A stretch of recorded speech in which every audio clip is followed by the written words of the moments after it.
എല്ലാവർക്കും സ്നേഹം നിറഞ്ഞ നമസ്കാരം.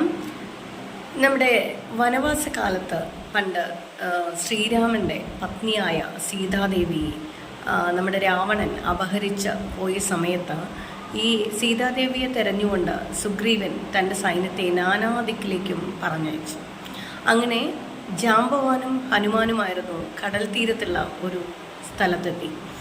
തൻ്റെ കടൽ തീരത്തെത്തിയ സമയത്ത് തൻ്റെ സൈന്യത്തോടൊപ്പമുള്ളവർക്ക് മനസ്സിലായി കടൽ കടന്നാണ് സീതാദേവിയെ രാവണൻ അപഹരിച്ച് കൊണ്ടുപോയിട്ടുള്ളതെന്ന്.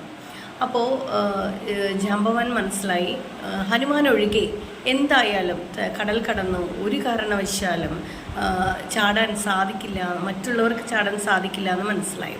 എന്നാൽ ഹനുമാൻ തൊട്ട് അറിയുകയില്ല. അപ്പം ജാംബവാൻ പറഞ്ഞു, ഹനുമാൻ നീയാണ് ഈ കടൽ കടന്ന് ചാടേണ്ടത്. അപ്പോൾ ഹനുമാൻ പറഞ്ഞു, അയ്യോ എനിക്ക് സാധിക്കില്ല, എനിക്കതിന് സാധിക്കുമോ എന്ന്. നിനക്ക് മാത്രമേ സാധിക്കുകയുള്ളൂ, നിനക്കല്ലാതെ ഈ കടൽ കടന്ന് അക്കരെ എത്താൻ അല്ലെങ്കിൽ കടൽ കടന്ന് സീതാദേവിയുടെ പക്കലെത്താൻ നിനക്ക് മാത്രമേ സാധിക്കുകയുള്ളൂ എന്ന് പറഞ്ഞു.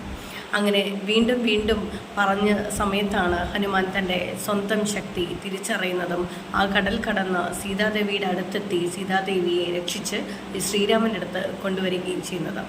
നമ്മുടെ എല്ലാം ശക്തി നമ്മുടെ ഉള്ളിലാണ്, പക്ഷെ നമുക്കത് തിരിച്ചറിയാനായിട്ട് സാധിക്കുന്നില്ല. നമ്മുടെ ഉള്ളിലേക്ക് നമ്മൾ ലോകം മുഴുവനും സഞ്ചരിക്കുന്നുണ്ട്.